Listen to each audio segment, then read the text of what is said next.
আমাদের মধ্যে দেখা করে যাও। আসসালামু আলাইকুম ওয়া রাহমাতুল্লাহি ওয়া বারাকাতুহু।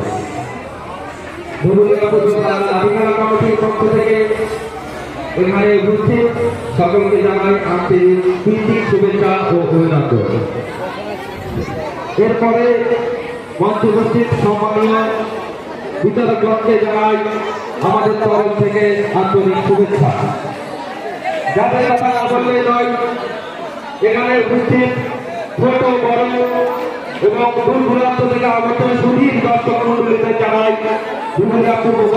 লাঠিখেলা কমিটির পক্ষ থেকে আন্তরিক শুভেচ্ছা ও অভিনন্দন। হ্যাঁ বন্ধু, আমরা জানি যে 1947 সালের আগে ভারতবর্ষ একটি পরাধীন রাষ্ট্র ছিল এবং সেই সময়ে আমাদের দেশে ইংরেজরা রাজত্ব করত এবং সেই রাজত্বকালে ইংরেজদের রাজত্বকালে আমাদের গ্রামবাসীদের উপর বা আমাদের দেশবাসীদের উপর অন্যায়ভাবে অত্যাচার চালাত।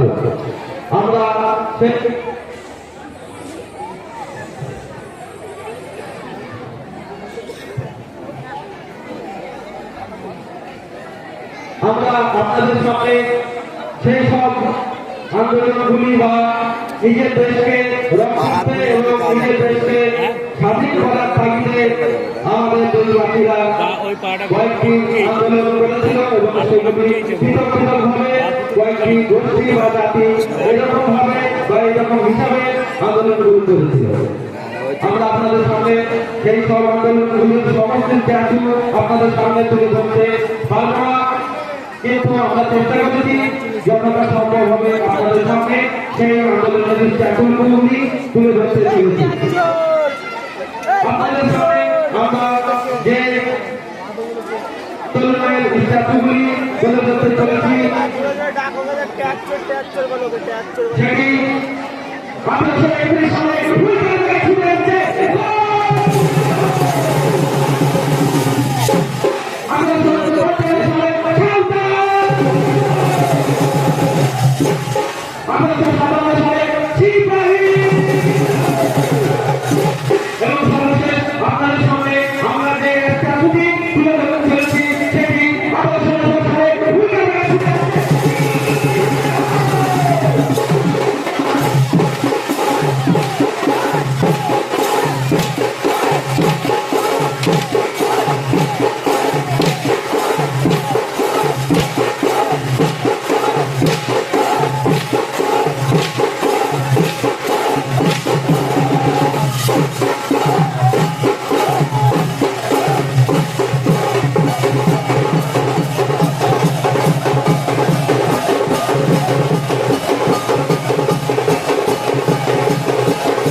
এবার আপনাদের সামনে আমরা একটি নাটক খুবই অল্প সময়ের মধ্যে আপনাদের সামনে উপস্থাপন করতে চলেছি। আগেকার জমিদারদের সময়কালে জমিদার প্রথা যখন আমাদের সমাজে চালু ছিল, সেই সময়ে জমিদাররা টাকার লোভ দেখিয়ে বা সুযোগে টাকা ঋণ দিয়ে সেই টাকা পরিশোধ না করায় একটি জমিদারের উপর কিভাবে অত্যাচার বা নারী নির্যাতন চালাত তার একটি বিষয় আমরা ধুবুলিয়াপুর লাঠিখেলা কমিটি আপনাদের সকলের সামনে তুলে ধরতে চলেছি।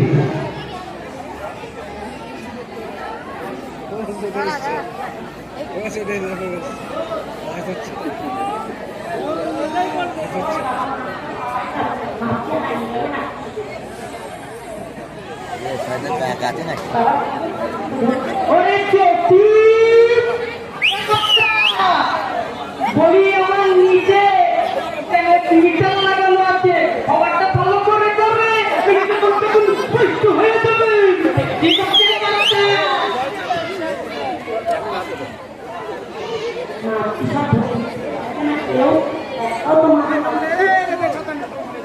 বলি দিদি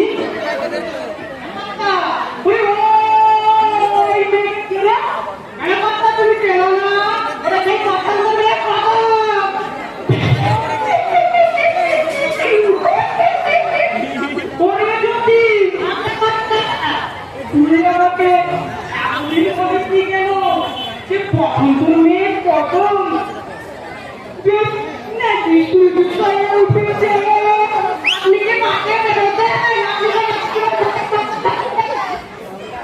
বলি তো আলোচনা করে আসি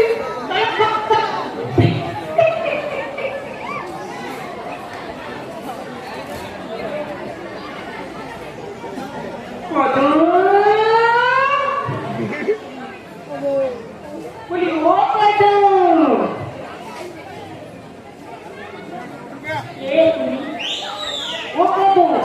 তুমি এই দুপুরে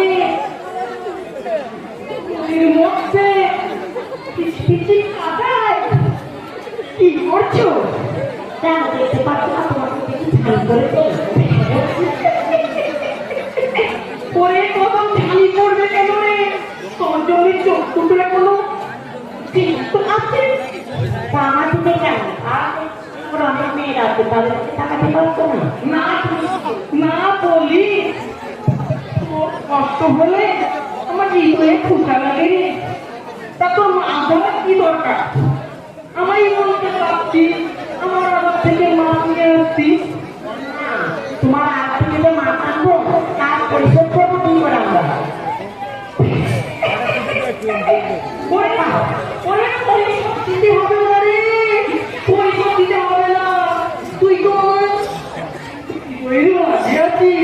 তুমি যে কেমন শুনতে তো এই পাড়ায় আমি জানি সবাই জানি তোমার সঙ্গে তুমি 500 টাকা মাথায় তুমি 5,000 টাকা খাতায় লিখে রাখবে আমরা তোমার কাছে মাছ আনতেই পারবো না আর আমরা টাকা শোধ করতে পারবো না তুমি সব আমাকে যেতে দাও আমার গাড়ি ফেরার টাইম হয়ে গেছে ওরে না না না তোদের ছাড়াছি যাস না তারা না আমরা কি তোমার আমরা গরিব হতে পারি কিন্তু গাড়িটা আমরা হাত কাটি না আর তোমার এই মাছ সাথে মাছ আমি খাবো না আমার বাবা যতটুকু সমর্থ ততটুকুর মধ্যেই আমরা খাবো তুই বলিস কি রে হ্যাঁ আমি থাকতে মাধবী তোমার এই মিথ্যামি কথাবার্তা আমার একদম ভালো লাগে না তুমি এই নদীর জলে থাকো আমি চললাম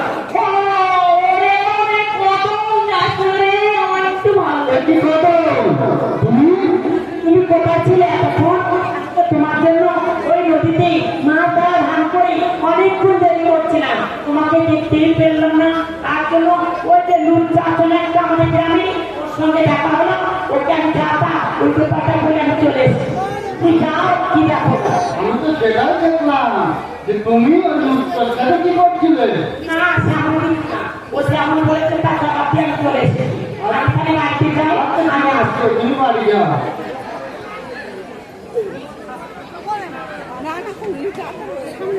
এ কি মহিমালা তুমি ওর সাথে কি করছিলে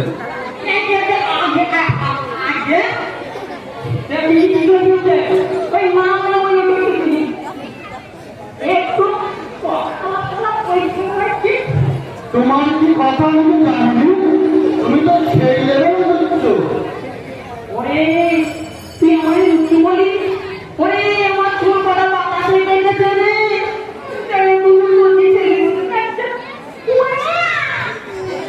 তোর নারী চলে যাচ্ছে এখনো পুরো অষ্টমী না সে যদি তোমার ভুড়িটা কাটা যায় না শুধু শয়তানি করতে বেরোবে বলিস কি রে ভাইতালি তা নয় তো আর কি তুমি তো শয়তানি করতে তোমার মধ্যে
বলি ওসব বাদ দে।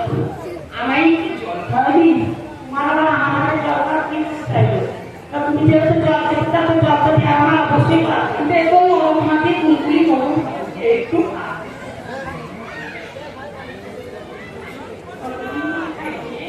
পাঁচদিন ধরে আর একটু দে।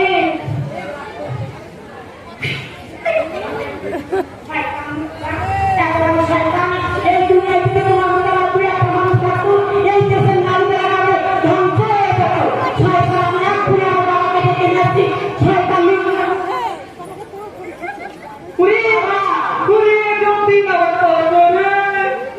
তুমি কোথায় গেলে? দেখছিলাম তো।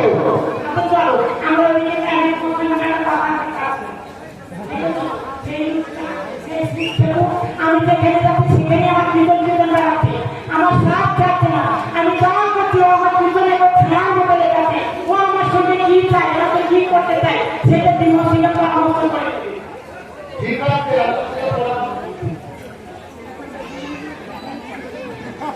ওরে বাড়িতে আছিস? হ্যাঁ বাবু আমি বাড়িতে আছি।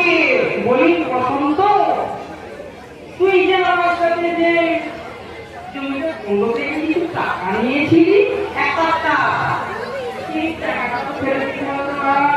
তা দিতে তো হবেই কথা। তা আমার এখন লাগবে, তোকে দিতে হবে। না, দোকানে করে দিয়ে দেবো কথা।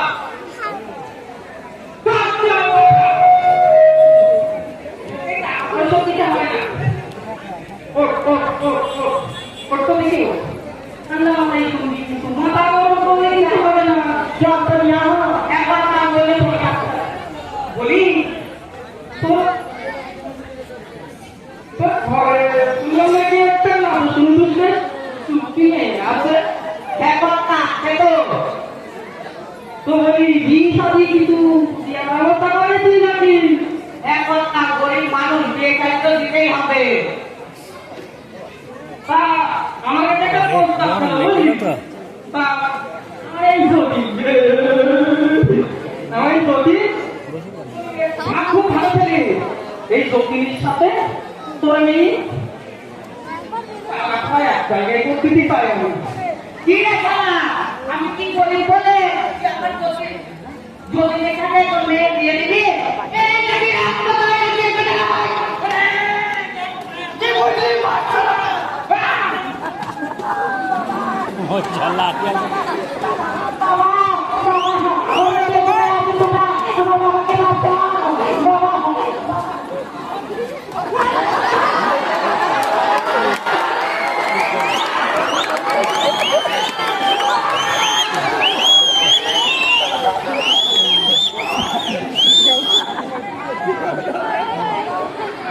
হ্যাঁ বন্ধুগণ, আপনারা দেখতে পেলেন যে আগেকার জমিদার প্রথা যখন চালু ছিল তখন আমাদের দেশে বা আমাদের সমাজে কিভাবে জমিদাররা টাকা প্রলোভন দেখিয়ে আমাদের গরিব পরিবারের উপর এবং আমাদেরই ঘরের মা বোনেদের উপর কিভাবে পুনর্জনে টাকাতো এবং অন্যায়ভাবে অত্যাচার চালাতো।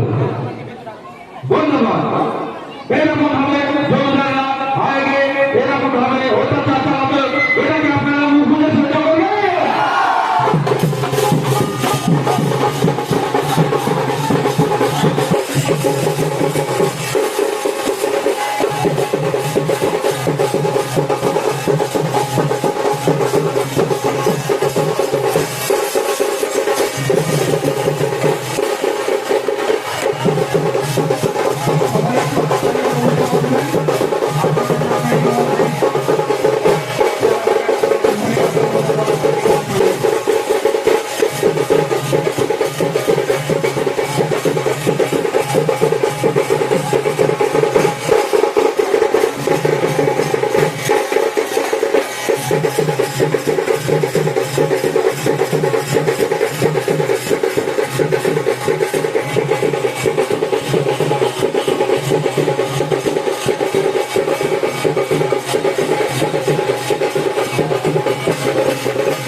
Hiya!